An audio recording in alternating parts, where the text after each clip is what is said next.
Hello, welcome to our training video on using the Utah Preschool Outcome Data System, also known as UPOD, within the Utah Program Improvement Planning System, also known as UPIPS. My name is Chelsea Oakes, and I am a preschool special education support specialist at the Utah State Board of Education. In this video, I will try to cover everything that you need to know to effectively use UPOD for managing and reporting preschool outcomes. As a side note, the data that you will see in this training video is fictional and does not reflect any actual student or LEA data. Let's begin by accessing the UPOD system. This is what the login page looks like. You can log in using your credentials provided by the Utah State Board of Education. If you do not yet have an account, please contact your preschool administrator or me to create one for you. Once you have been added to the system, you should receive an email with a link to set up your password. You would then input your password and push sign in. Once you're logged in, you will see this dashboard, which gives an overview of the system's features. All right, next we'll go over how to enter and manage student data. First, you'll go to this left-hand side that says UPOD. When you click on it, it will drop down and say search. You'll click there to be able to bring up this dialog box. It will automatically put your LEA in this box. You can also search for an individual student by searching for their name, date of birth, SSID, or if you are an admin, you can search for specific case managers. Perhaps you have a teacher that is out on leave for a little while and you are taking over for them, or you just need to see if they put information in the system. You can sort specifically by that student or that case manager. There's also a few other things when you're looking for data or just trying to clean up the data that you can also filter by. You want to also make sure that the correct school year is selected up here in the top right-hand box. You can select a past year to look at past data if you would like to. I am going to keep it current, and we're going to do a general search to see all the students that show up in this entire school district. So this is what an admin would see. If I were only a case manager, I would only see the students that are assigned to me, Chelsea Oakes. So I would only see these three versus all of these students. As an admin, your responsibility is to go in and assign case managers so that those teachers can see all of their students that they need to input information for, if that is how you decide to do your entries, to have the teachers individually do it. All right. Also, a side note, all the students are automatically uploaded in UPOD from the state system called UTREX. UTREX gets this data from your local student information system, such as Skyward, PowerSchool, Synergy, etc. So UPOD only uploads active students of preschool age who have an active SCRAM code showing that they have an IEP. If you see a student who is in kindergarten, that could happen because the system cannot tell the difference between a 5-year-old who's in preschool and a 5-year-old who is in kindergarten who is on an IEP. So if this child does come on your system and you see they don't have any scores, but they are older and you know that they should be dropped off, don't worry, just kind of ignore it and they will drop off once they turn 6.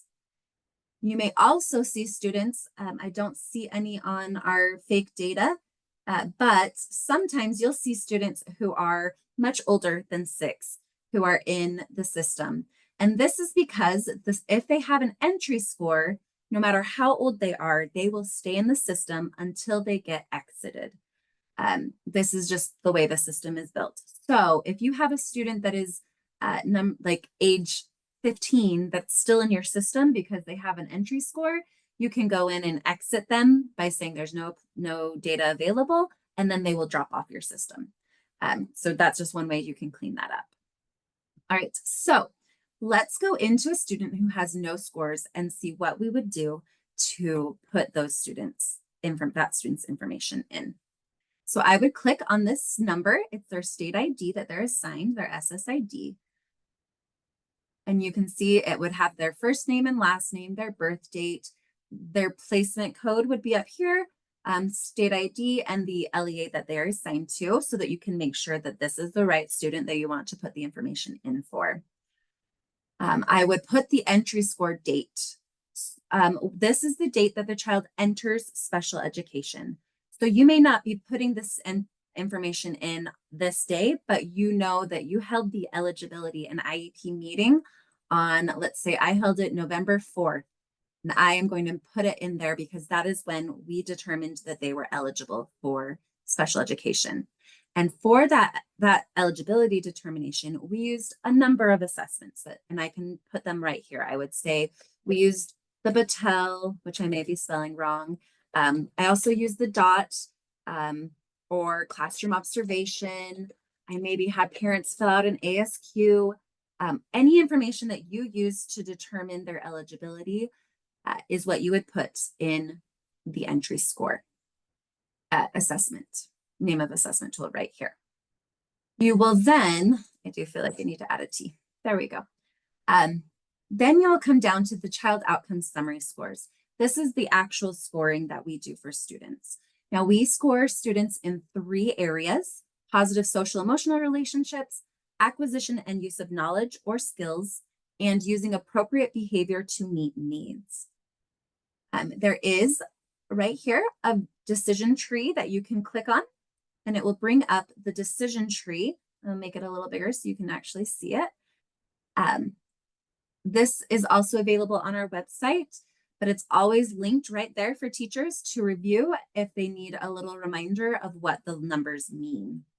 So you could come here, you would have the discussion and say, does the child ever function in ways that would be considered age expected with regard to this outcome? If you say, yes, they do sometimes function in ways that are age expected, this is comparing to children their own age who are not on an IEP. You would then say in this area, so I'm doing positive social emotional relationships, I would say, does the child function in ways that could be considered age expected across all or almost all settings and situations? If I say, oh no, not all of them, definitely not. We talk about it and we say, no, they can do it at home, but they can't do it when we go to the store. They don't do it at school. So then I would go to no here. And then I could determine to what extent do this child function in ways that are age expected across settings and situations. And I would say, actually, you know, it's occasional. There's more behavior that is not age expected. And so that means I would give this child a 4. So I would go back on here and I would select 4. And I would do that same thing for each area. So I would go through that decision tree again for acquisition and use of knowledge or skills. And maybe they're not so great with their positive social emotional relationships, but I have absolutely no concerns about their use of knowledge and acquisition and use of knowledge skills. So I would put a 7, which means that they're actually functioning just like their typical age peers. But they're using appropriate behavior to meet needs is really, really rough. And I don't see any age expected development or behaviors there. So I'm going to give that one a 2. And again, this should be a discussion with the entire IEP team, including parents, to go through this decision tree and talk about what we are seeing for this child. And that's why we don't use just one assessment tool, because this is meant to be a discussion with everyone. And so once everyone's kind of reached that consensus, you would put this information in here and then list all of the discussion participants. So you may just say IEP team, or you might say, well, it was actually parents, SPED teacher, and speech, or SLP. That might be easier than writing the whole thing out. SLP. And then I would save it. I can also add any notes that I may want to remember, but you do not have to. That is not required. And then I would submit, and it will show up right here, and it will just show me that it's complete and that I haven't done X's scores.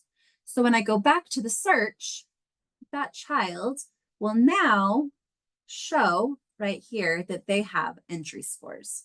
We ask that you put entry scores into UPOD within 30 days of their IEP and eligibility meetings so that you don't forget the information before then and get confused. Because if you wait longer, you might start to go, oh no, they can totally do that. And maybe it's something that they've already learned within the last few weeks of school that they didn't have when they first entered into special education. All right, so now let's say it's the end of the school year and it's time to exit all of those students that are moving on to kindergarten. I am now going to go back into that student and I'm going to now fill out the exit scores. Since there is an entry and no exit, it goes automatically to recording the exit scores, and I can then put that information in. So I could say, okay, well, they are going to exit, or by this point, we'll say it's May, right? The end of May, they're moving on to kindergarten. They're no longer going to be in special education preschool. And so their exit date is May 22nd. I'll say that's the last day of our school year. And the reason that they're doing is they transitioned out of preschool. They're no longer in preschool. They may still be on an IEP and still receive special education services, but they're no longer in preschool. So that is one reason they could exit. Other reasons a child could exit throughout the school year would be that they no longer qualify for services and they are exited from special education altogether. It could also be that they've moved. They've moved out of state. They may move out of district within state, and this is an option, but it is going to be removed soon. So don't pick that one if you can help it, because if they're moving within state, the new school district is going to pick up this information and they will fill out the exit score so that you do not need to exit them. And it's okay if you do or you have in the past. I can just go in and delete it, but it just means more work for you. So don't worry about it. If a child is moving to a new LEA in the school in our state, you don't need to worry about exiting them. But if you know they are moving out of state, go ahead and put that information. It could also be that they just never come. They stopped coming. You don't know why. You could just put reason unknown, or you could select other and add a little detail on what that other looks like. But for this student, we're going to say that they are transitioning out of preschool and we are ready to put their scores in. If, for instance, that child never came or you don't really have any data because they came such a short time, or if this is a student that's 12 and you just want to delete them off of your list, you would then select this exit scores and add any comments. Like you don't even have to add comments, but you could. So that's how you would exit them so that they'll drop off of your list and you don't have to see them anymore. But for this one, we do have scores for this child. So we are going to input the information. So again, we're going to put the name of the assessment tool. If they're exiting services, you likely are going to have some standardized tests. But otherwise, you may not. You may just have those formative assessments that you use. Classroom observation. Again, I can't spell, I apologize. Classroom observation. Maybe you had parents give some feedback, parent questionnaire. Whatever you use is what you're going to put in this name of assessment tool. And then you'll come and do that same process that you did for entry, where you look at the decision tree and you determine a score based on how they are functioning right now compared to their same age peers. We're not adjusting if they are delayed. You're not comparing to students who are also delayed. You are comparing to students who are developing as the normal trajectory would be. So for this one, we're going to say, I'm going to just assign some random numbers as I don't remember what I put before, but just letting you know these are random. We're not even going to pretend we're using the tree. The one thing that is different about the exit is that you now have to say, was any progress made in this area? So for instance, maybe, I think I put a 2. No, I think this one was the 2. Using appropriate behaviors. That child came in at a 2, and guess what? They're still at a 2. They are barely using any appropriate behaviors to meet their needs. But was there any progress made in this area? Well, when they came in, they didn't use any words, and now they know how to say please and more and a few other words to request. or maybe they're using a couple pictures for requesting, or pointing and they didn't point before. If they have even one of those, I am going to select yes, there was progress made in this area. The only reason you would say there was no progress made is if they haven't learned a single skill in one of these areas. That is very unlikely because we know preschool makes a difference. We know that we are constantly teaching kids, so it is going to be very, very rare that you pick no. So just to reiterate, they may have the same score. You may give them the same score that they had when they entered, but they have still made progress. And so you still want to click yes. And then again, we're going to put the participants in here, parents, special education, teacher, SLP. And again, any other notes, if you would like to add them, that is not required. And then I'm going to push submit. And now it will show that these are both complete. And it gives the exit reasons and the participants. And that is how you would input scores. And so when you would search again, you would see that now that student has entry and exit, and you could compare their entry to the exit scores. They will show up on this list until the next school year shows up. So for instance, they will show up for the admin, I should say. The admin will still see this and see that they are there, and it will be included in that school year's data. The only time that the data is not included, we do have exceptions, and that is when a child has not been in the program for 6 months before exiting. So for instance, if I had a child that came in August and then left and exited again in December, they are not going to be included in our reporting scores. But you would still put their information in if you would like to just kind of keep track of that so that you know there was some progress that was made or a lot of progress made in that amount of time. All right, so we're also going to talk about how you can use UPOD to generate reports to analyze student outcomes. So to generate a report, you are going to navigate on this left-hand column again to reporting. You'll see there's a few indicators and it is a little confusing. You can see UPOD specifically are these. It would show you all of the students who have exited, all students who are transferred, and then just all students who are in your LEA. The one that I find the most useful that is pretty new is called B7 Indicator Report. So you would click here. And again, since this is not, I don't have any data from last year, it's only going to show you what the state average is. But each LEA is able to see how they do in comparison to the entire state of Utah from the previous year.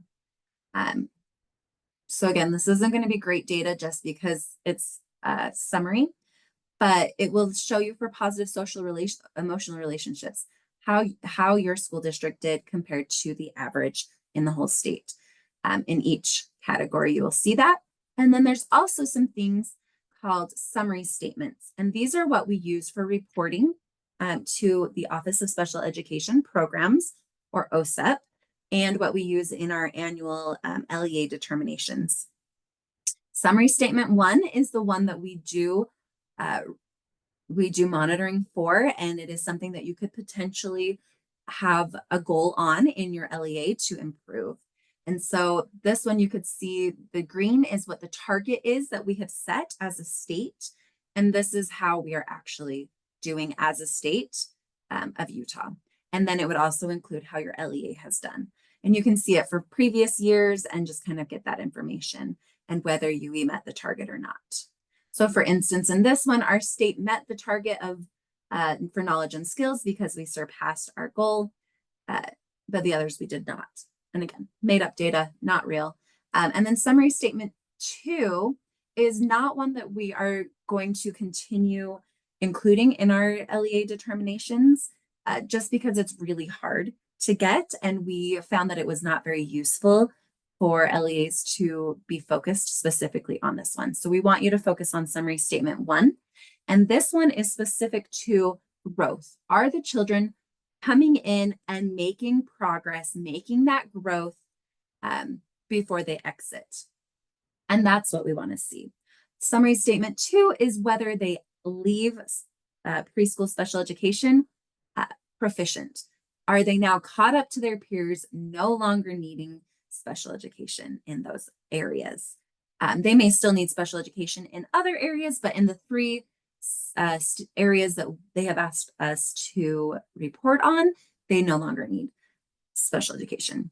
That's essentially what this summary statement 2 is. And we realize that's a very tall order. And that is why we're no longer requiring LEAs to make goals on that or even necessarily be held accountable for that score. But the information is there if you are interested in doing that. These reports can help you understand how your students are progressing and identify areas for improvement. So you would want to use this data to inform your program planning and decision making. We also have a few common errors that we can talk about and how to resolve them. For example, if you receive a failed to connect message, which of course I don't have a screenshot of, what that would look like is you push search and it does that little circle thing where it's just trying to connect. And then at the very bottom of the it'll say failed to connect. It might be due to issues with the state system because sometimes our systems don't want to speak to each other. And in order to get this information on this search, it has to speak to our UTREX and other systems. And sometimes they just are not syncing properly. So if this persists, please reach out to me and I can check to see if it's more of a local issue or if we're having a statewide system failure that we need to alert our developers for. Other things that could happen are it's just really slow to load. That happens if we have a lot of people on the system all at once. So for instance, when data is due, we might have an influx of people going in and inputting information, and that might cause the system to lag.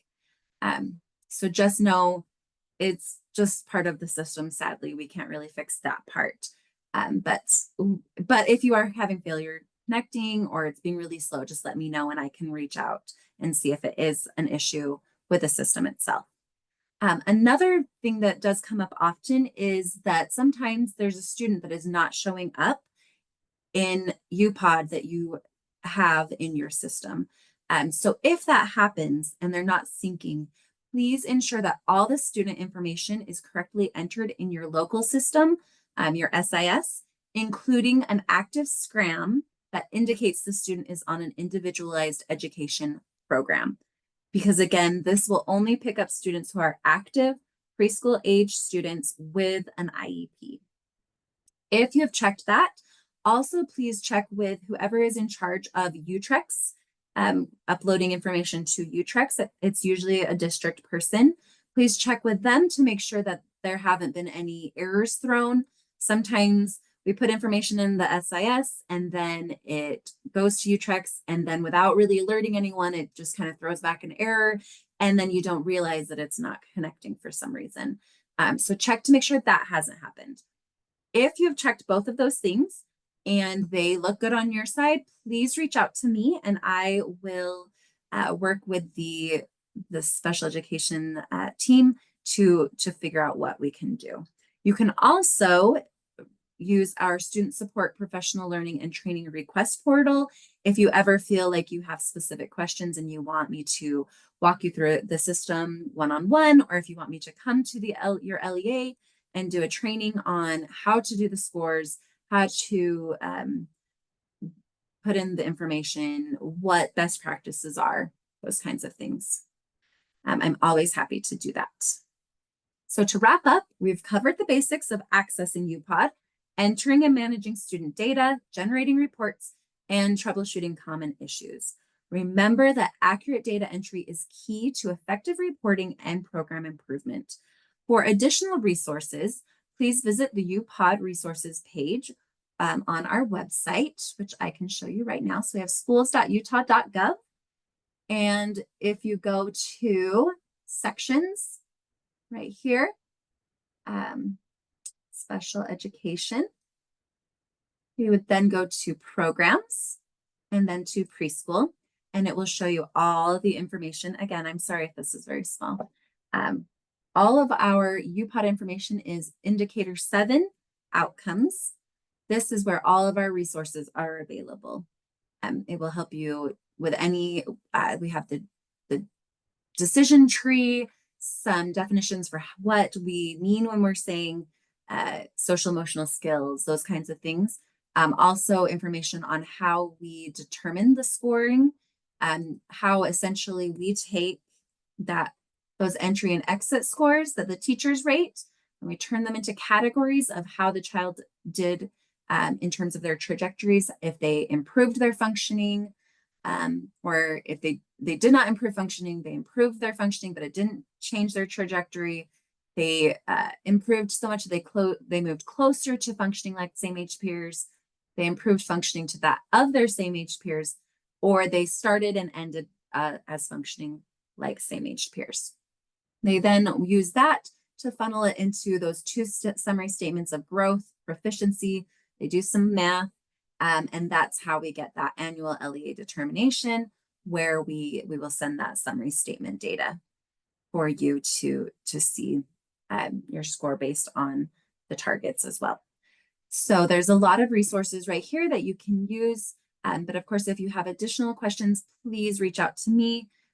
Thank you for your attention, and feel free to ask any questions that you may have at any time. My email address is chelsea.oaks@schools.utah.gov. Thank you so much and have a wonderful day.